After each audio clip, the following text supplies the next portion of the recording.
ಬಂಧುಗಳೇ, ಈ ವಿಡಿಯೋನಲ್ಲಿ ಸೂರ್ಯಗ್ರಹಣ ಮತ್ತು ಚಂದ್ರಗ್ರಹಣ ಹೇಗಾಗುತ್ತೆ ಅಂತ ಈ 3D ಆ್ಯನಿಮೇಷನ್ ಮೂಲಕ ನಾವು ನೋಡ್ತಾ ಹೋಗೋಣ.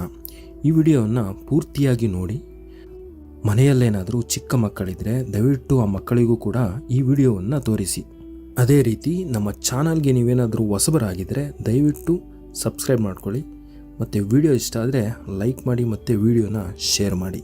ಬಂಧುಗಳೇ, ನಮಗೆಲ್ಲ ಗೊತ್ತಿರುವ ಹಾಗೆ ಸೂರ್ಯನ ಸುತ್ತ ಭೂಮಿ ಸುತ್ತುತ್ತೆ. ಅದೇ ರೀತಿ ಭೂಮಿಯ ಸುತ್ತ ಚಂದ್ರ ಸುತ್ತುತ್ತೆ. ಚಂದ್ರ ನಮ್ಮ ಭೂಮಿಯ ಒಂದು ಉಪಗ್ರಹ. ಸೂರ್ಯ ಭೂಮಿಗಿಂತ 109 ಪಟ್ಟು ಗಾತ್ರದಲ್ಲಿ ದೊಡ್ಡದಾಗಿರುತ್ತದೆ. ಸೂರ್ಯ ಚಂದ್ರನಿಗಿಂತ 400 ಪಟ್ಟು ಗಾತ್ರದಲ್ಲಿ ದೊಡ್ಡದಾಗಿರುತ್ತೆ. ಸೂರ್ಯನಿಂದ ಭೂಮಿಗೆ ಸುಮಾರು 14,96,00,000 ಕಿಲೋಮೀಟರ್ ದೂರದಲ್ಲಿರುತ್ತದೆ. ಸೂರ್ಯನಿಂದ ಭೂಮಿಗೆ ಬೆಳಕಿನ ಕಿರಣಗಳು ಬೀಳುವುದಕ್ಕೆ ಸುಮಾರು 8 ನಿಮಿಷಗಳ ಕಾಲ ತಗೊಳ್ಳುತ್ತೆ. ಭೂಮಿ ಸೂರ್ಯನ ಸುತ್ತ ಒಂದು ಸುತ್ತೋದಕ್ಕೆ ಸುಮಾರು 365 ದಿನ 5 ಗಂಟೆ 48 ನಿಮಿಷಗಳ ಕಾಲ ತಗೊಳ್ಳುತ್ತೆ, ಅಂದರೆ 1 ವರ್ಷ. ಅದೇ ರೀತಿ ಚಂದ್ರ ಭೂಮಿಯ ಸುತ್ತ ಒಂದು ಸುತ್ತೋದಕ್ಕೆ ಸುಮಾರು 29 ದಿನ 12 ಗಂಟೆ ಸಮಯ ತಗೊಳ್ಳುತ್ತೆ, ಅಂದರೆ ಸುಮಾರು 1 ತಿಂಗಳು. ಭೂಮಿ ಸೂರ್ಯನ ಸುತ್ತುವಾಗ ವೃತ್ತಾಕಾರವಾಗಿ ಸುತ್ತುವುದಿಲ್ಲ, ಅಂಡಾಕಾರದಲ್ಲಿ ಸುತ್ತುತ್ತೆ, ಅಂದರೆ ಎಲಿಪ್ಸ್ನ ರೂಪದಲ್ಲಿ ಸುತ್ತುತ್ತೆ. ಮತ್ತು ಭೂಮಿ ಸುತ್ತುವ ಕೇಂದ್ರ ಬಿಂದು ಸೂರ್ಯನ ಮಧ್ಯದಲ್ಲಿ ಇರುವುದಿಲ್ಲ, ಸ್ವಲ್ಪ ದೂರದಲ್ಲಿರುತ್ತದೆ. ಇದೇ ಕಾರಣದಿಂದ ಈ ಸಂದರ್ಭದಲ್ಲಿ ಭೂಮಿ ಸೂರ್ಯನ ಸಮೀಪ ಬರುತ್ತದೆ. ಹಾಗಾಗಿ ಬಿಸಿ ಜಾಸ್ತಿ ಇರುತ್ತದೆ. ಆದ್ದರಿಂದ ಈ ಸಮಯವನ್ನು ಬೇಸಿಗೆ ಕಾಲ ಅಂತ ಹೇಳ್ತೀವಿ. ಅದೇ ಭೂಮಿ ಸೂರ್ಯನಿಂದ ದೂರ ಹೋದಾಗ ಸೂರ್ಯನ ಶಾಖ ಕಡಿಮೆ ಇರುತ್ತದೆ, ಆಗ ಚಳಿ ಜಾಸ್ತಿ ಇರುತ್ತದೆ. ಹಾಗಾಗಿ ಈ ಕಾಲವನ್ನು ಚಳಿಗಾಲ ಅಂತ ಹೇಳ್ತೀವಿ. ಮತ್ತೆ ಭೂಮಿ 23 ಡಿಗ್ರಿ ಬಾಗಿರುತ್ತದೆ.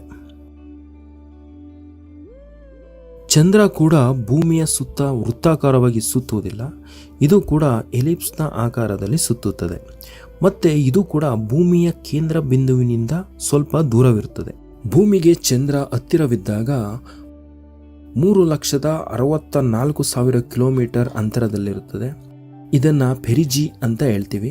ಅದೇ ರೀತಿ ಭೂಮಿಗೆ ಚಂದ್ರ ದೂರವಿದ್ದಾಗ 4,06,000 ಕಿಲೋಮೀಟರ್ ದೂರದಲ್ಲಿರುತ್ತದೆ. ಇದನ್ನ ಅಪೆಜಿ ಅಂತ ಹೇಳ್ತೀವಿ.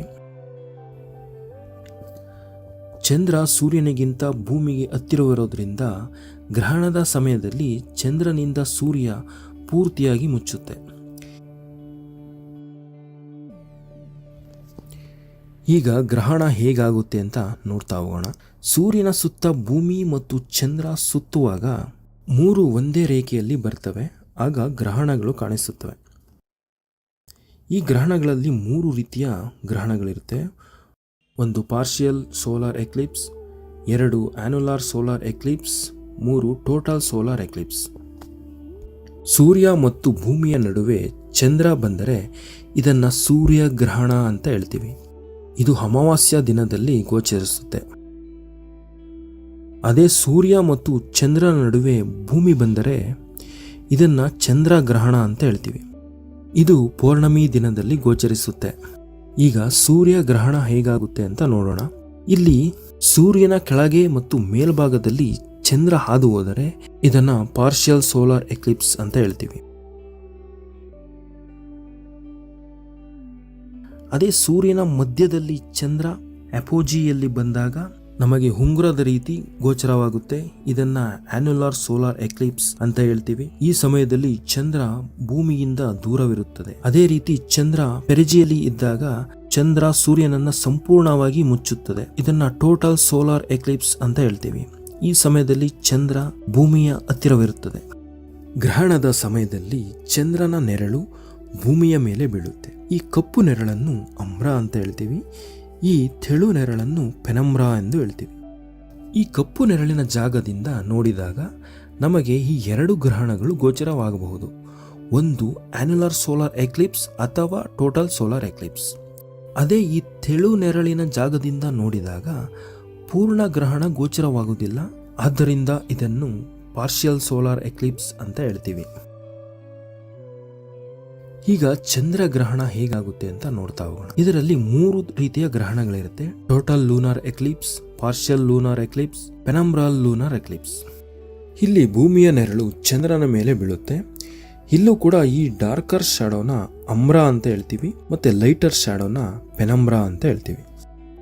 ಈಗ ಟೋಟಲ್ ಲೂನಾರ್ ಎಕ್ಲಿಪ್ಸ್ ಹೇಗಾಗುತ್ತೆ ಅಂತ ನೋಡ್ತಾ ಹೋಗೋಣ. ಸೂರ್ಯ, ಭೂಮಿ ಮತ್ತು ಚಂದ್ರ ಒಂದೇ ರೇಖೆಯಲ್ಲಿ ಬಂದಾಗ ಭೂಮಿಯ ಡಾರ್ಕರ್ ಶಾಡೋ ನೇರವಾಗಿ ಚಂದ್ರನ ಮೇಲೆ ಬೀಳುತ್ತೆ. ಇದನ್ನ ಟೋಟಲ್ ಲೂನಾರ್ ಎಕ್ಲಿಪ್ಸ್ ಅಂತ ಹೇಳ್ತೀವಿ. ಈ ಸಮಯದಲ್ಲಿ ಚಂದ್ರ ಸಂಪೂರ್ಣವಾಗಿ ಕೆಂಪು ಬಣ್ಣದಲ್ಲಿ ಕಾಣುತ್ತೆ. ಇದು ಪೌರ್ಣಮಿ ದಿನದಂದು ಗೋಚರಿಸುತ್ತದೆ.